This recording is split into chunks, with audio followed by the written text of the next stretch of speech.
School की ज़रूरत क्यों रहती है? कभी सोचा किसी ने? स्कूल की परिभाषा निकाली किसी ने?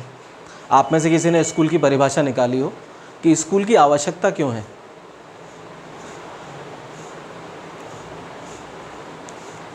आप में से जितने भी लोग हैं वो सब घर पे पढ़ सकते हैं, सबके पास इंटरनेट भी अवेलेबल है, सबके साथ प्रॉब्लम ये सबके घर में पेरेंट्स भी कुछ के बहुत सारे लोगों के पढ़े लिखे हैं, कुछ के नहीं होंगे, बाकी सबके पेरेंट्स भी पढ़े लिखे हैं। उसके बाद भी हमें स्कूल की ज़रूरत क्यों पड़ती है? पड़ती क्यों है स्कूल की ज़रूरत? मान लीजिए आज की तारीख में मैं आपसे बोलूं कि आज के बाद स्कूल की आवश्यकता ख़त्म, तो ऐसा पॉसिबल है क्या? लेकिन ज़रूरत रहती क्यों है?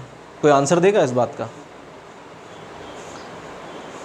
Y do we need schools?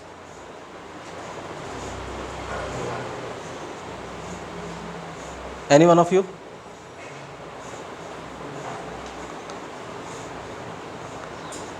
चलिए कोई बात नहीं। स्कूल इसलिए नहीं होता क्योंकि स्कूल में आप फर्स्ट के बाद सेकंड क्लास में जाते हो, सेकंड के बाद थर्ड क्लास में जाते हो, थर्ड के बाद फोर्थ क्लास में जाते हो। स्कूल एग्जैक्टली अगर हम पुराने समय से अगर लेके चलें तो पहले जो गुरुकुल चला करते थे वो बाद में धीरे धीरे स्कूल में कन्वर्ट हो गए। वो इसलिए हो गए क्योंकि बच्चा अपने पेरेंट्स से अलग रहकर, कुछ देर अलग रह करके और एक जगह अनुशासित बैठ करके कुछ सीख सके। ABCD से लेकर के और फिजिक्स के सारे चैप्टर तो आपको कोई भी सिखा सकता है और बिना सीखे भी आप हो सकता है कि वैज्ञानिक बन जाओ।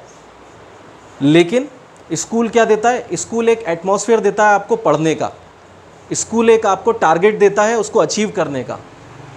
और स्कूल में जो टीचर होता है वो आपको सिखाता है कि अनुशासित रहते हुए और एक दूसरे की भावनाओं को ध्यान में रखते हुए कैसे पढ़ाई की जाती है। हम यही तो सीखते हैं ना, एक दूसरे के साथ रहना। स्कूल के अंदर ही हम सीख पाते हैं कि आज की तारीख में अगर आप सब एक दूसरे के मित्र हैं, सारे के सारे लोग, तो उसका रीज़न क्या है? उसका रीज़न है स्कूल। आप इतने सारे दोस्त अभी नहीं होते आप लोग अगर जो है एक साथ नहीं पढ़ रहे होते तो। सोशल मीडिया के थ्रू अगर आप दोस्त बने होते तो इतने कंफर्टेबल भी नहीं बैठे होते अपने साथ में। ठीक है? तो स्कूल एग्जैक्टली क्या करता है? स्कूल आपको एक जगह एक नियमित समय के लिए बैठ करके और बैठा करके, आप मन से बैठें या अनुशासित रहकर आपको बैठना पड़े, दोनों परिस्थितियों में आपको एक जगह बैठा करके वो सिखाता है कि हमें घर से दूर रह करके और सबके साथ मिलजुल करके कैसे व्यवहार करना है और कैसे हमें पढ़ना है। हमारी रेगुलरिटी लाता है, नियमितता लाता है। अगर स्कूल 200 दिन नहीं लगता होता, अगर 85 दिन लगे तो हम 85 दिन स्कूल जाएंगे। सही है? अगर हमारा 200 दिन स्कूल लग रहा है इसलिए हम 200 दिन जाते हैं। 220 दिन अगर हमारा पूरा सेशन रहता है तो हम 220 दिन स्कूल जाने की कोशिश करते हैं, है ना? तो अब बात ये आती है, स्कूल रहने से आप नियमित रहते हैं, आपकी पढ़ाई भी होती है और आप पढ़ लेते हैं। नेक्स्ट बात आती है कि अभी आज की तारीख में आपका टाइम टेबल क्या है? आप सभी का, जितने भी बच्चे यहाँ बैठे हुए हैं, क्या हम स्कूल के टाइम के अकॉर्डिंग पढ़ रहे हैं? यानी हम रोज़ सुबह 7 बजे उठ रहे हैं, 7:30 पे हम तैयार हो जाते हैं और 7:30 पे रेडी होकर के हम अपनी कॉपी किताब पेन निकाल करके तैयार रहते हैं। क्या सही है? नहीं है ना? तो इसमें क्या चीज़ मिसिंग है हमारी? स्कूल। क्या चीज़ मिसिंग है? स्कूल। अब लेकिन बात निकल के ये आती है, ये हमारा तो स्कूल भी हो गया। अब बात निकल के आती है, दो तरह के लोग होते हैं इस वर्ल्ड में, पूरे संसार में दो तरह के लोग होते हैं जो मैं as far as my concern as a teacher, एक वो व्यक्ति होते हैं जो हर परेशानी में रास्ता निकालने की कोशिश करते हैं। दूसरे वो लोग होते हैं जो हर परेशानी को आगे रख करके अपना आगे बढ़ने की जो रफ्तार है वो वहीं रोक देते हैं। हमें, अगर आप लोग सोशल मीडिया से जुड़े हुए हो या आप अगर न्यूज़ वगैरह सुनते हो, जो आप सिनेरियो आजकल का देख रहे हो, जो भी परिस्थितियां निर्मित हो रही हैं, आप उसमें क्या देखोगे? आप उसमें स्पेशल देखोगे कि एक जो व्यक्ति है वो ये कह रहा है कि हमारे पास ये परेशानी है, नंबर 1, नंबर 2, नंबर 3, नंबर 4, 5, 6, 7, 8, इसलिए मैं या मेरा बच्चा या मेरे परिवार का सदस्य नहीं पढ़ पा रहा है। दूसरी कैटेगरी कौन सी है? दूसरी कैटेगरी है जो कहती है, जिनको बोल दिया जाता है कि आपको स्कूल नहीं जाना है, तो क्या करता है वो व्यक्ति? घर जाकर अपनी किताबें कॉपियाँ उठाता है और पढ़ने की कोशिश करता है।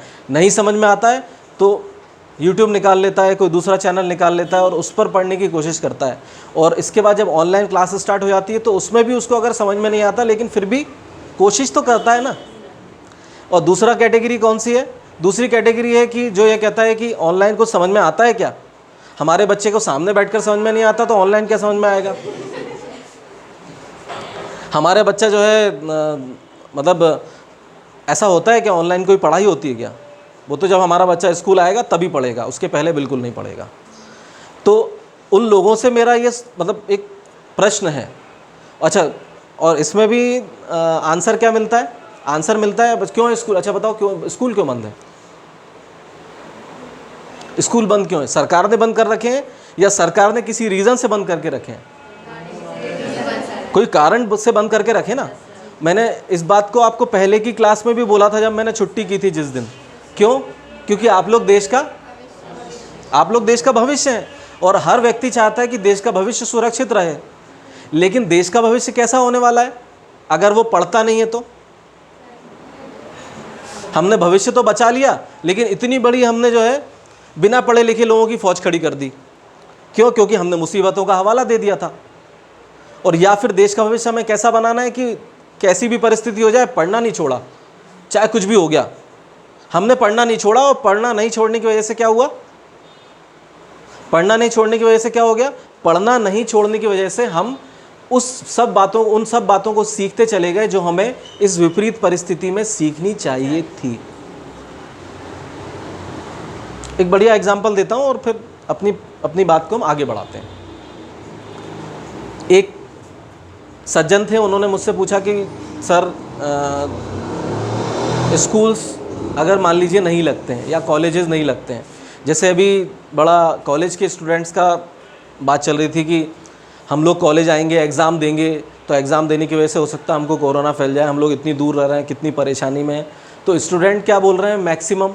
मैक्सिमम या जो भी अधिकतम जितनी बातें मैंने सुनी, मतलब मैं सबको ब्लेम तो नहीं कर सकता, लेकिन जो अधिकतम स्टूडेंट से क्या बोला कि जनरल प्रमोशन हो जाना चाहिए, बिना पढ़ाई के प्रमोशन हो जाना चाहिए। तो फिर एक काम करते हैं, आज से लेके 3 साल तक सब कुछ बंद कर देते हैं, आपको सीधी दे देते हैं, आपको क्या बनना है? इंजीनियर बनना है, आपको मैं BE की डिग्री देता हूँ, आपको डॉक्टर बनना है, मैं आपको MBBS की डिग्री पकड़ाता हूँ हाथ में, बात खत्म करो, टेंशन ही खत्म करो। आपको बढ़िया सुंदर सी डिग्री छाप कर आप उसे लेकिन घर पे रखना, क्योंकि बाहर लेके जाओगे या किसी व्यक्ति पे प्रैक्टिकल करोगे तो आप सफल हो जाओगे क्या? नहीं होगे। तो एक सिंपल सी बात है। उस व्यक्ति को जब मैंने बोल दिया बिल्कुल आप सही बोल रहे हो, जान है तो जहान है। भाई PM ने भी यही बोला ना, जान है तो जहान है। ठीक है, आप कॉलेज की 1 साल का एग्ज़ाम बिल्कुल मत दो। आज आप सेकेंड ईयर में हो, 1 साल आराम से घर बैठो, लेकिन नेक्स्ट ईयर आप 3rd ईयर का एग्ज़ाम मत देना, सेकेंड ईयर का ही देना, क्योंकि जान ज़्यादा ज़रूरी थी ना। तो गुस्सा हो गया वो, बोले नहीं सर 1 साल ख़राब हो जाएगा। तो साल ख़राब हो जाएगा तो क्या ज़रूरी था? टाइम ज़रूरी था कि वो कोरोना से डरना ज़रूरी था, या वो 1 साल की हमको जो है दूसरे बहाने ज़रूरी थे? तो आंसर नहीं था व्यक्ति के पास। यानी ऐसी कैटेगरी भी है जो ये कहता है कि कुछ भी हो जाए एग्ज़ाम तो ले लो सर हमारा, भले ऑनलाइन ले लो आप। दूसरी कैटेगरी है हमको सर जनरल प्रमोशन दे दो। तो आज इस विपरीत परिस्थिति में हम सबको जनरल प्रमोशन लेने वाला बच्चा नहीं बनना है, हमको बनना है पढ़ने वाला। कितनी भी विपरीत परिस्थितियाँ आ जाएं हम पढ़ेंगे, और चाहे कुछ भी हो जाए हम पढ़ करके रहेंगे। अब पॉइंट ये निकल के आता है कि आज की इस सिनेरियो में पढ़ना ज़रूरी क्यों है। आप लोग किस क्लास में? 12th में। ठीक है, आप सभी लोग 12th क्लास में हैं। हम लोग इतनी भारी भरकम बातें सुन रहे हैं चाइना की और ये सब बातों की। आप बताइए आज की इस पूरी की पूरी क्लास का और ये आज इतना सारा जो हमने बात कही, इसका पॉजिटिव थॉट क्या है आज का? यदि आप इस पूरे के पूरे कोरोना वायरस का जो प्रकोप देखेंगे, इसमें बहुत अच्छी पॉजिटिव बात निकल के आई है। और अगर आप में से किसी को नहीं आई हो समझ में तो मैं ज़रूर आपको समझाऊंगा। पता है पॉजिटिव बात क्या है? जब सोनम वांगचुक जब बोलते हैं कि हमें चाइना के प्रोडक्ट का बायकॉट करना चाहिए, तो मैंने क्या करा, मैंने अपने ऑफिस में बैठ करके और अपने घर में बैठ करके एक बार सब चीज़ों के बॉक्स और सब टीवी और सब पलट के देखा। मैंने कहा देखें तो ज़रा एक बार उलट पलट के तो देखें हम लोग क्या करते हैं, हम क्या नहीं करते हैं। तो पता चला कि हर पार्ट को पलट के देखो, हर के सबके पीछे लिखा है made in China, made in China, made in China. Gift से लेकर के मार्कर के, ये तो चलो ठीक है इंडियन कंपनी है, मार्कर के पेन से लेकर के वो वाइट बोर्ड तक के पीछे जो लेमिनेशन आ रहा है उस तक के पीछे लिखा हुआ है,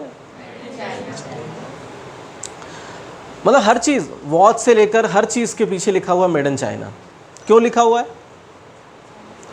मतलब हमें जो है पिछले 200-250 सालों में कुछ बनाने दिया ही नहीं गया। आप समझना, आप समझ लेना, आपको मम्मी या आपके पेरेंट जब तक हाथ में रोटी बना करके देते रहेंगे आप खाना बनाना, सिंपल सी बात है। जिस दिन तक चाइना से इंपोर्ट होता रहेगा, हमारे इंपोर्टर्स उसको मंगाते रहेंगे या वहाँ से सामान आता रहेगा। आप खुद जब सामान लेने जाते हो, 4 आइटम रखे हुए हैं, एक सुंदर सा दिख रहा है उसका कीमत 10 रुपये, और एक इंडियन प्रोडक्ट दिख रहा है उसकी जगह पे लेकिन फिनिशिंग थोड़ी अच्छी नहीं है, उसका 12 रुपये है, तो हम उस 2 रुपये के लिए तुरंत शिफ्ट हो जाते हैं 10 रुपये पे। ये ह्यूमन नेचर है, मतलब इसमें आपकी देशभक्ति को मैं ब्लेम नहीं कर रहा, और ये किसी की भी देशभक्ति को ब्लेम नहीं, भाई सबको पैसा बचाना पसंद है। अब आप सोचेंगे कि सर इस बात में तो नेगेटिविटी भरी हुई है। अब पॉजिटिव थॉट क्या है? पॉजिटिव थॉट ये है, हम पूरे के पूरे वर्ल्ड की 2nd लार्जेस्ट पॉपुलेशन है, और हमारे आसपास की जितनी भी उपयोगी चीज़ें हैं उनमें से लगभग 50 से 70% चाइना से इंपोर्ट होती हैं। यानी सोचने वाली बात है, हमारे पास करने के लिए कितनी सारी चीज़ें हैं। यानी हम सब कुछ मंगाना अगर बंद कर देते हैं तो हमारे पास कितनी सारी फैक्ट्रियां लगाने के लिए स्कोप है। हमारे पास प्रोडक्ट सामने, हमें कुछ आविष्कार करना है क्या? हमें आविष्कार करना है? हमें किसी भी तरह का कोई आविष्कार नहीं करना। यानी कि हमारे पास जो सामान बाहर से आ रहा है उसको हमें अपनी तरफ से उसको जनरेट, प्रोड्यूस करना शुरू करना है हमारे खुद के इंडिया में। और जब इतना सारा प्रोडक्ट बनेगा तो आप मुझे बताइए, इतना सारा जब प्रोडक्ट बनेगा तो नौकरी किसको मिलेगी? मुझे तो नहीं मिलेगी, क्योंकि भाई मैं तो नौकरी पाने की श्रेणी से आगे बढ़ चुका हूँ, मेरी एज तो आगे बढ़ गई है ना भाई। एग्जाम्पल के लिए आप 12th में, मैं आपसे डबल एज का हूँ, मैं आई एम 38 ईयर्स, आप 17 के हैं, ठीक है। तो क्या होगा एग्जैक्टली क्या होगा? आपके पास 101% चांसेस हैं आगे बढ़ने के, आपके पास 101% चांस है आगे बढ़ने के।